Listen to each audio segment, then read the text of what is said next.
Olá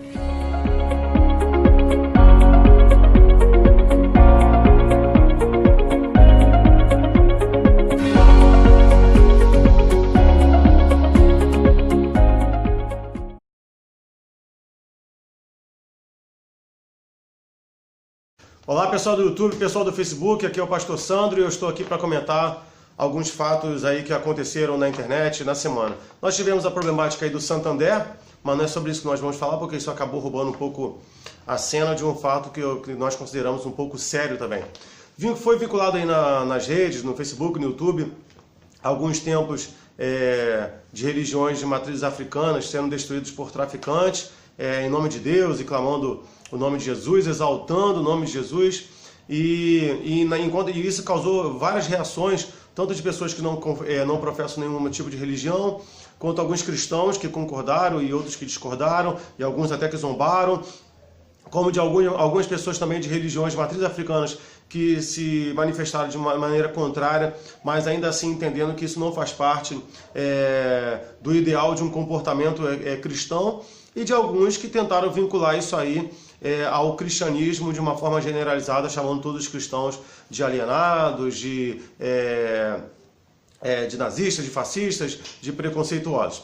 Ok? Então nós vamos comentar aí sobre essa questão. O que me deixou bastante estarrecido não foi a questão da violência, porque isso aí acontece em vários lugares do mundo, acontece também com cristãos, né? As pessoas não ficaram tão estarrecidas, mas muitas igrejas na África já foram queimadas, muitos cristãos já foram queimados vivos, né? A história vai contar de cristãos que eram pendurados em postes e ateados fogos, e eles iluminavam, e as ruas de Roma eram iluminadas por esses cristãos que pegavam fogo. E aí isso acontece hoje em dia o tempo todo, e a gente não vê pessoas assim tão conduídas, né, fora do âmbito religioso. Passa como um fato desapercebido, mas a questão não é essa. Não há aqui em nós um sentimento de vingança, a questão não é essa. O meu problema é o comportamento de alguns cristãos que zombaram desse fato e acharam que aquilo era correto e botaram, me desculpe, mas tive que rir. E não conseguiram se colocar no papel do outro, porque muitas das vezes nós como cristãos, no sentido de meramente ofendidos, como houve agora a exposição do Santander, quando é contra a nossa fé, nós doemos, nós levantamos bandeira, mas quando nós vemos um templo de uma outra religião sendo destruído por força da violência, nós colocamos ali nas redes sociais e zombamos e dizemos que maior é Deus, como se Deus realmente precisasse disso para manifestar o seu nome. Então a gente vai discutir aqui algumas questões. Primeiro, Sandro, há possibilidade de uma junção, de uma reunião cultural de igrejas cristãs com religiões de matrizes africanas? Não, isso é claro que não. Porque na nossa concepção religiosa, isso são caminhos avessos, são contrários. O que é entidade para eles ali, para nós, enquanto cristãos, são um espírito... Não precisa. A gente vai ter um texto aí em Atos 19, contando a história do apóstolo Paulo, quando o cristianismo era pregado.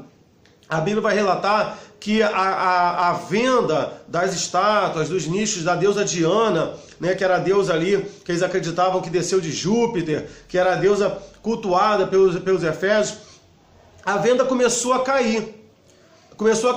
E é porque as pessoas começaram a se converter, começaram a abandonar aquela prática religiosa, e aí o apóstolo Paulo é perseguido por causa daquela situação. Então uma coisa que fala no nosso coração, não é necessário a agressão.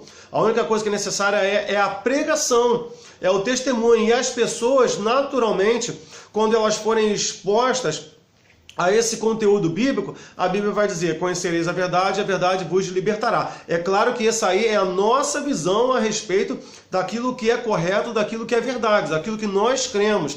Então não é necessário que eu entre dentro de um templo e quebre. Entende? Você que é pastor, que está na igreja aí, que vai subir no altar e vai usar isso como um exemplo benéfico, não, isso não tem respaldo bíblico, não tem respaldo bíblico. A Bíblia, em momento algum, vai incentivar esse tipo de ação, ok? A Bíblia vai dizer também em 1 Coríntios que qualquer uso de força para ganhar alguém para Cristo é antibíblico, porque o apóstolo Paulo vai dizer, fiz-me fraco para com os fracos, fiz-me forte para com os fortes, para dessa maneira tentar salvar alguns. Então, usar uma força desproporcional contra aquele que é fraco, chegar com um taco de beisebol, escrito diálogo, quebrando imagens dos orixás dentro de igreja católica, como já aconteceu também. Então, no posicionamento de um forte, acha porque ele é fraco, isso é antibíblico. A Bíblia diz que para o fraco eu me posiciono como fraco, para o forte eu me posiciono como forte. O que isso quer dizer? Isso quer dizer que eu preciso ter uma atitude de respeito, de entender a situação da outra pessoa e nivelar o diálogo, nivelar a força. Isso não é só em questão de força física. Por exemplo, eu posso me considerar super intelectual e ir pregar para uma pessoa de baixa instrução e em algum momento ser tentado a debochar daquela pessoa pelo fato dela não conseguir estabelecer alguns padrões e linhas de raciocínio que expliquem e defendam a sua fé como uma pessoa muito simples, que sempre acreditou naquilo. Então, por mais que eu não esteja usando a força física, eu estou usando a força da minha formação acadêmica e do meu intelectismo. E querendo ou não, eu estou usando, e isso é um ato de violência. Ok? Então, eu não estou me fazendo de fraco para com os fracos. Então, se eu chego uma pessoa que tem baixo nível de instrução, eu preciso diminuir o meu vocabulário. Eu não posso ter um vocabulário muito rebuscado para que eu possa alcançar aquela pessoa. Ok? Em terceiro lugar, a Bíblia vai dizer que os cristãos ali em Atos cresciam por vários aspectos, porque eles permaneciam na palavra, porque eles permaneciam na comunhão, porque eles dividiam as coisas, porque tudo era comum, porque eles perseveravam em oração, e assim a igreja caía na simpatia do povo, e Deus acrescentava quem ia de se salvar. Mais uma vez aqui, a Bíblia está evocando o testemunho.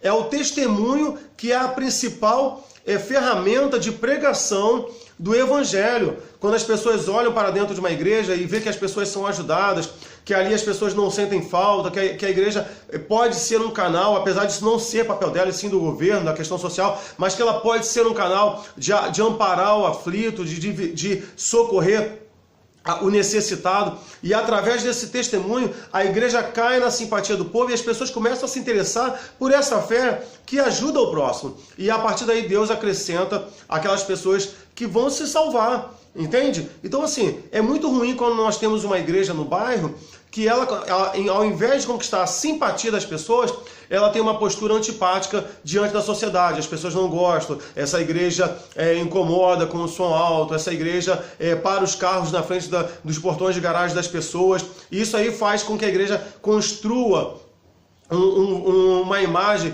de antipatia diante das pessoas, e isso sim é um empecilho para com as pessoas. Isso vai de coisas grandiosas como de coisas pequenas, como pessoas que estão indo para o culto e passam pelo vizinho e sequer cumprimentam com uma boa tarde, uma boa noite, oi, como está? Ou seja, eu só dou a paz do Senhor para aquele que professa a minha fé, mas para aquele que não é da minha igreja, eu sequer dirijo a palavra. Como que uma igreja assim pode ser simpática aos olhos da população e aos olhos das pessoas que não professam a nossa fé? Em quarto lugar, 2 Coríntios, o apóstolo Paulo vai dizer que existe uma batalha espiritual? Sim, existe uma batalha espiritual. Muitas pessoas, às vezes, vêm de alguns tipos de religiões e entram nas igrejas evangélicas e, às vezes, ali caem possessas. Aí você vai falar assim, Sandro, mas isso é tudo mentira, isso é para enganar o povo. Aí eu vou te deixar um recado. Isso não acontece só em igrejas de televisão. Existem muitas igrejas que isso está acontecendo o tempo todo e nem por isso essas igrejas estão na televisão. Então não tem por que estar mentindo ali ou fingindo. E tem igrejas que tratam de formas diferenciadas. Tem igrejas que fazem alarde lá na frente, botam o demônio para falar. E tem igrejas que preferem preservar a pessoa que ali naquele momento ali caiu possessa e leva ela para uma sala e é feito o mesmo trabalho ali de oração e de libertação por essa pessoa. Há uma batalha espiritual contra a nossa alma? Sim, há uma batalha espiritual contra a nossa alma, mas a Bíblia diz que as nossas armas são poderosas não pela nossa força, mas elas são poderosas em Deus para destruir as fortalezas do inimigo. Vamos lá. Então eu te mostrei aqui 4 razões bíblicas do porquê que é antibíblico eu apoiar esse tipo de comportamento por aqueles marginais e traficantes que destruíram aquele templo ali daquela religião, eu não sei se é do Candomblé ou Umbanda, sinceramente agora eu não lembro, mas aquela religião ali de matriz africana. E agora nós vamos para 4 motivos, quatro situações em que a Bíblia mostra que templos foram afrontados, ok? O primeiro exemplo que eu quero dar está em 1 Reis, capítulo 13, quando a Bíblia vai dizer que Jeroboão, ele caminha por um caminho de idolatria, e aí Deus vai enviar um profeta, que ele chama de profeta novo, e ele chega diante daquele altar, e ele diz assim, altar, altar, assim diz o Senhor. Então Deus condena aquela atitude de idolatria ali, e aquele altar se fende, derramando as suas cinzas, como uma mostra da reprovação do Senhor. Então ali há um confronto religioso, sim. Ezequiel capítulo 8, quando Deus vai falar assim para o profeta Ezequiel, Ezequiel, vá ao templo, e ele está do lado de fora do templo, e ele, ao circular o templo, ele vê um buraco, e aí Deus fala assim para Ezequiel, Ezequiel, veja o que está acontecendo lá dentro. E aí Ezequiel vê 70 anciãos com incensários, cometendo idolatria e abominações ao Senhor, na escuridão, e Deus fala assim, Ezequiel, eles fazem isso porque em seus corações eles dizem assim, façamos, porque Deus não nos verá, porque eles achavam que eles estavam protegidos ali da visão do Senhor. E esse é o segundo exemplo onde nós vemos, onde um templo é invadido por um profeta e um culto, né, recebe um